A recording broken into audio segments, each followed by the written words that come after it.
د سوشل میډیا شهرت ویورز لایک کمنټس مونږ دې حد ته ورسولو ملګرو چې زمونږ نه مسلماني پاتې زمونږ نه پښتونولي پاتې بسم الله الرحمن الرحیم السلام علیکم ملګرو امید لرم چې ښه به یې په سوشل میډیا باندې د جګړو نه بعد یو بل ټرینډ راغلی هغه ټرینډ څه دی ملګرو چې اوس به د ځناورو غوندې خوراک کې نو تا ته به ویورز میلاویږي چارسدوان زمونږ سرونه دي یو معاذ دی دا بل نه پیژنم د نوم راله نه راځي هغوی پرون جګړه کړې ده جګړه په څه باندې کړې ده ملګرو دې سیټ کې تاسو ته ښکاري هغوی یو شرط لګولی و چې یاره په 3 منټه کې به درزن انډې څوک ختموي چې چا مخکې ختمې کړې نو هغه ته به 5000 10000 روپۍ میلاویږي دې سیټ کې تاسو ته ښکاري ملګرو په کومه طریقه باندې خوراک شروع دی او دا اوس یو ټرینډ جوړ شو زمونږ د ازیکي واینز والرونه مونږ د هر چا د خپو خاورې یو تنقید نه کوم کوشش کوم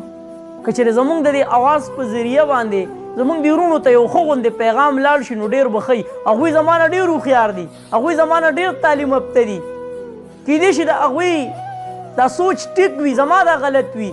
نو زما دا اصلاح به تاسو وکئ او دغه رونه به یې وکړي 400 واینز والرونو چې کومه جګړه کړې ده دا ویډیو وګورئ بیا سره تفصیل خبره کوم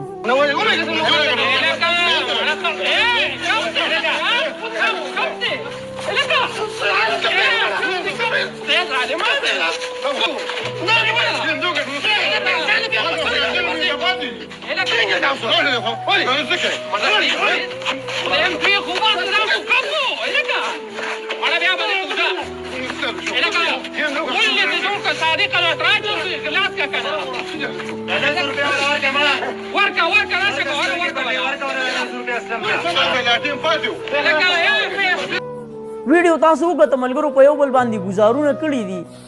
یو بل ته څه بدې ردې هم ویلي دي تبلیغیان حضرات چې کله روټۍ ته کیني نو یو کس به د روټۍ آداب ووایي دا اسلام موږ ته ښودلی دي سوشل میډیا هغه آداب ختم کړل اوس به د ځناورو په شان خوراک کې او وایي شرط حرام دی شرط لګول دا حرام دي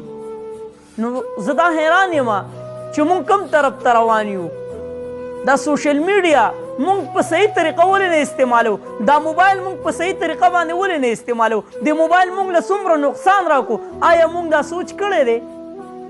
چې مونږ له څومره نقصان راکو کله چې دا موبایل نوی نوی راغلی ملګرو نو تاسو به کتلی وي چې دلته به یو انسان په وینو کې لت پت پروت و د هغه به ډېر زیات بد حالات او خلکو به ورته موبایل نیولی و تصویران به یې ترې ویستل ویډیوګانې به یې کولې اوس هم هغه سیسټم روان دی خو اوس نور هم ایډوانس شو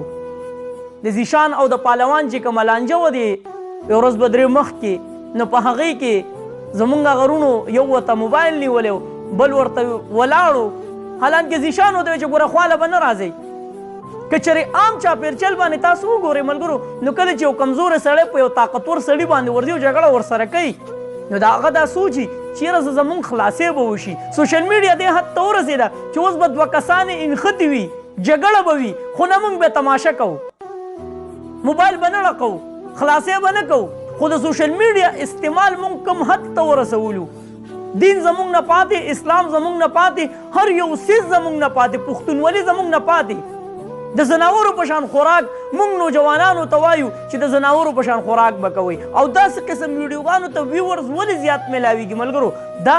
هغه سړیتوب انسانیت هغه هر څه ختموي نو د شیطان هم دغه کار دی توبه استغفار چې موږ په داسې طرف باندې بوځي چې هغه طرف د دین خلاف وي د مسلمانۍ خلاف وي د پښتونولۍ خلاف وي نو دې ته ویورز ډېر زیات میلاویږي نو دې نه اوس یو ټرینډ جوړ شو اوس به هر یو چې کوم سوشل ورکر دی یا داسې قسم کسان دي نو هغوی به دا کوشش کوي چېرې د ځناورو په شان خوراک شروع کړو او د نوجوانانو ته وښایو چېرې په داسې طریقه باندې تاسو خوراک کوئ شرطونه لګوئ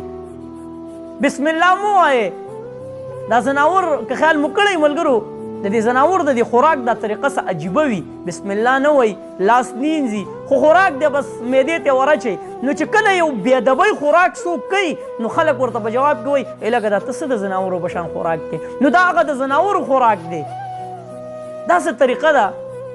تاسو خپله سوچ وکئ نو که چېرې زما دا اواز زما د غرونو ته رسي نو زه ورته منت کوم چې د دې څیز نه ټرینډ مه جوړوئ چې اوس به روزانه تاسو راځئ د دې دپاره به ځان له یو پیج جوړ شي اوسه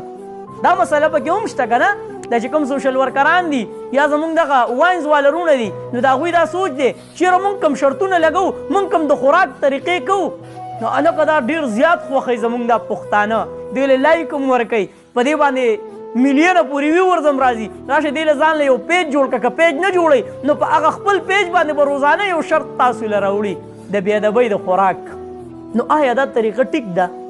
داسې قسم خوراک جایز دی په اسلام کې په پښتونولۍ کې دا جایز دی تاسو راته خپله ووایه فیصله کیدای شي زه به نه پوهېږم زما اصلاح وکړئ نو که زه په غلط یم زه ستاسو د ټولو نه معذرت غواړم که زما په دې خبرو چا ته هم تکلیف رسېدلی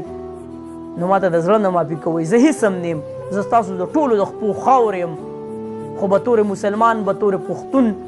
ما چې یو پیغام تاسو له درکم چې د سوشل میډیا او د موبایل استعمال مونږ ډېر زیات خراب کړو داسې مه کوئ تاسو څه وایئ دې باره کې کمنټس کې موږ سره خپله رایې لازمي شریک کړئ چېرته مې الله ښاد آباد او خوشحاله ساته اخر کې واس پاکستان زنده باد مسلمان زنده باد تل دې وي آباد دې وي زموږ وطن پاکستان دې وي مسلمان دې وي الله